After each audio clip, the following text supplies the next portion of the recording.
Hapo ndipo sisi tungeenda. Nilijaribu nikakaza nikakontrol pikipiki.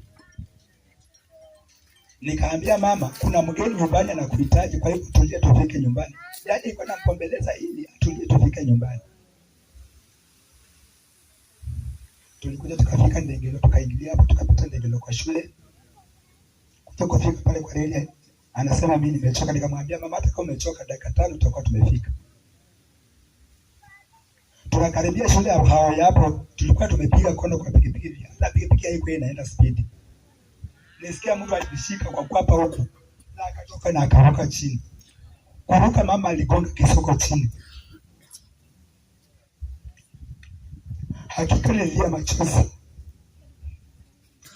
Nilia machozi kabisa. Kuna majirani hapo, hata kweli ukipata ajali hakuna mwenye anakusaidia. Watu wananipita tu. Wa magari wananipita tu. Nasema saidia tupeleke hospitali, wananipita tu. Nilikimbia mbio tena nikarudi kwa sababu nilikuwa ninakaribia kwa dadangu. Nikaenda kwa nyumba nione kama hako, sikumpata. Nilichukua wajomba wangu tukaenda kwa pikipiki tena wakamshikilia. Ikawa kwamba tupeleke hospitali, lakini hela ambazo nilikuwa zilikuwa chache sana. Nikasema kuna daktari jirani yangu, acha afanyie first aid. Tukaenda hapo hivyo akafanyia first aid. Wakati walimtibu hiyo kidonda hapo penye palikuwa pamevura hapo nyuma, baada ya masaa mawili haungejua ya kwamba kulikuwa hapo na uvimbe ulikushatoa. Nikajua kwamba mama atapona. Tukaenda naye kwa nyumba, tukipiga hesabu tupate kesho tutampeleka namna gani hospitali. Alikuwa amelipa sha yake, lakini alifika mahali akasimama kulipa. Ikawa ya kwamba hakulipa hizo miezi ambazo alisimama nyuma, ndio hiyo sha iko active. Sijui nyinyi kama tena mtapigia mtu kura, itakuwa nyinyi wazimu. Mtu anampigia mtu kura ili akusaidie, alafu naacha mtu anaangamia. Jiangalieni tafadhali. Mimi ni mtani nilipigia mtu kura, lakini siwezi tena jaribu. Tulikaa huko hospitali tarehe 3 Januari, akatibiwa, lakini kwa sababu alikuwa anaseka aende CT scan apige picha kichwa. Ikawa kwamba anataka shilingi 6,000. Na sisi hapa hatuna, tuko na 11,000. Na hiyo 11,000 tayari tumelipa shande tutumie. Ikawa kwamba haiwezekani. Ikabidi turudi nyumbani. Nimehangaika, tumelipa yasha karibu shilingi 6,600 ndio ikawa kitibu. Tarehe 1 mwezi wa 5 ndio tunapeleka mama hospitali. Na tukimpeleka hapo tarehe 21 mwezi wa 5 mama alikuwa amefunga kuongea. Kila hali. Nilikuwa namlisha, chakula chake kilikuwa ni chai na mkate. Na nashukuru Mungu wakati huo sikuwa naenda kazi, lakini nilikuwa napata hela za kumtumia mamangu kwa chakula. Nilikuwa nachukua mkate niweke ndani ya kikombe iwe soft, nichukue na kijiko nimlishe. Malazi yake yote ikawa ya kwamba uchafu hapo. Kuna mama hapa anaitwa Mama Florence, hebu simama. Huyo mama Mungu amuokoe sana. Yeye alikuwa anakuja naosha mama. Lakini vitu zingine kuosha shuka za mama nini mimi ndio nilikuwa nikifanya. Hata kazi nilikuwa siende kwa sababu ukienda utaachaje mgonjwa, watoto wako shule.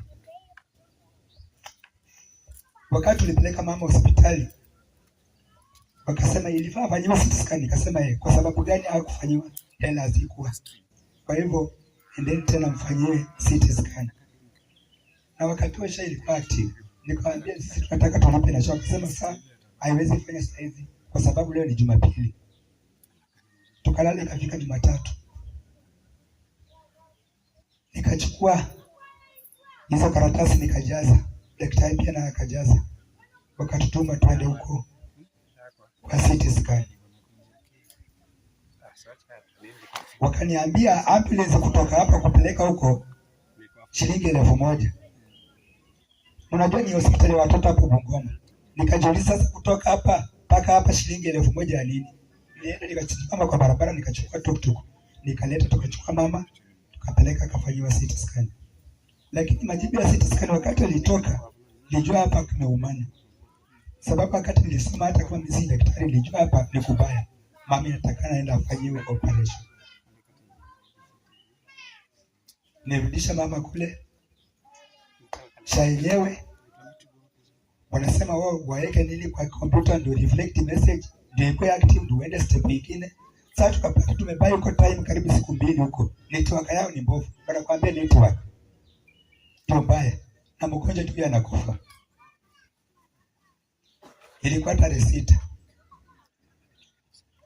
Niliamua nikasema kwamba mpaka lazima tujue vile tutafanya. Madaktari wananiita jioni. Wananiambia tunataka mtu mwenye amekuwa na huyu mgonjwa. Au wengine wakawafukuza kaende nje.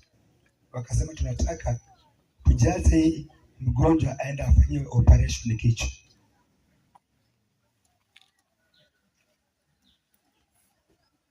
Walifanya hivyo, wakaniambia sign, nikawasema siwezi sign kabla sijajulisha mandugu zangu na dada zangu ama wajomba. Sababu nikisaini kitu kiwa mbaya watasema haukutuhusisha. Wakaniambia basi tumekupatia nafasi kufikia kesho asubuhi saa 2 nafaa kuwa theater. Kuna mjukuu wa huyu mama ako Saudia. Aliniambia don't sign anything. Mama anarudi nyumbani. Nikamuuliza anarudi nyumbani namna gani na hali haongei. Nyinyi mnaenda kula na yeye anawaangalia. Nikapigia mjomba wake nikamwambia kumekuwa hivi. Mjomba akaniambia wewe sign kwa sababu wewe ni mtoto wake sign. Msichana mjukuu akakataa usisign. Mjomba amekubali ni sign. Ndugu wangu hapa naye Samuel akaniongelesha akaniambia usisign chochote. Mama tunaenda naye nyumbani. Walizungusha mpaka kichwa nikasikia nauma. Sasa mjomba wangu ndugu yako kuja. Alikuja na akaingia kwa wodi ndani hata mimi hakunisalamia. Alienda akaangalia mama na akatoka nje akanipoint kidole akaniambia unasikia? Mama wacha akufa ndio utamtambua.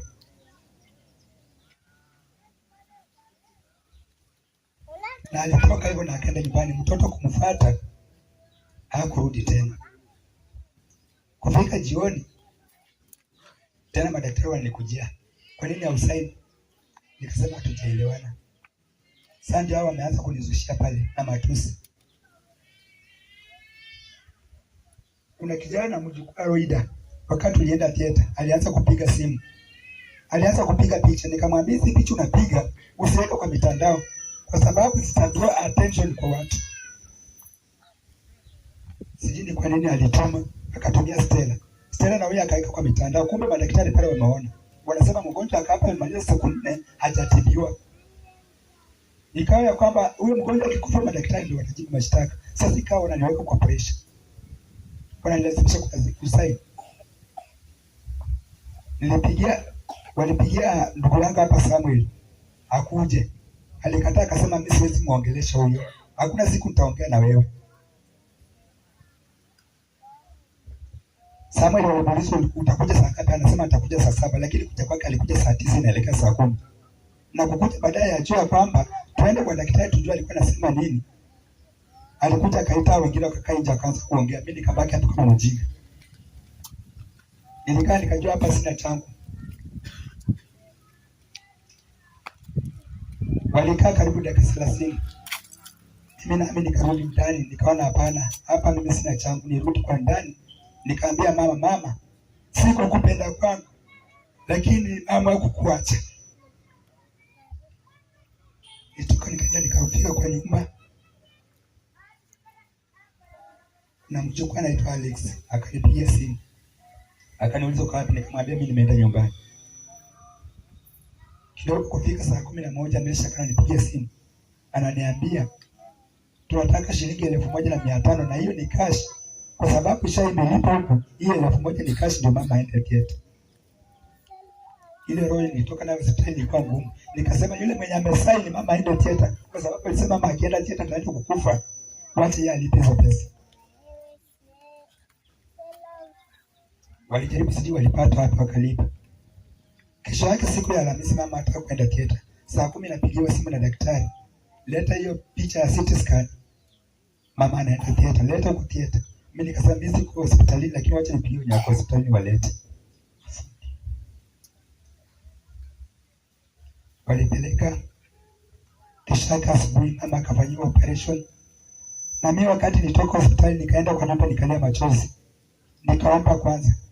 Na nikasema Mungu, huyu mama alitoka hapa kama anatembea, arudi hapa akiwa hai. Kitu kaniambia chukua maji weka kwa kikombe. Enda nyunyiza kwa nyumba penye mama alikuwa akilala, ukiomba maombi ili mama atoke theater salama. Na hivyo ndio nilifanya, mama atoka theater salama. Mama atoka theater akapelekwa ICU, akamaliza huko 4 days. Kutoka ICU ndio alipelekwa kwa ward 2. Nikaenda nikamtazama na tukaongea na yeye. Nikamuuliza unataka nini? Akaniambia nileteze tobere nyingine. Nenda nikatafuta maziwa nikamletea na akanywa. Akanywa vizuri, mimi nikaenda nyumbani tena. Siku nyingine tena nikaenda kutembelea. Akaniuliza kokoraki muno siku zile ngo. Hakika ni vigumu sana kueleza kifo cha mama. Mama alitolewa hospitali na akaletwa huku, hata mimi sikujua. Nimekuja huku wajamba amenipigia simu kuja huku kumbe mama ako kwa siku zake anaelekea kuishi.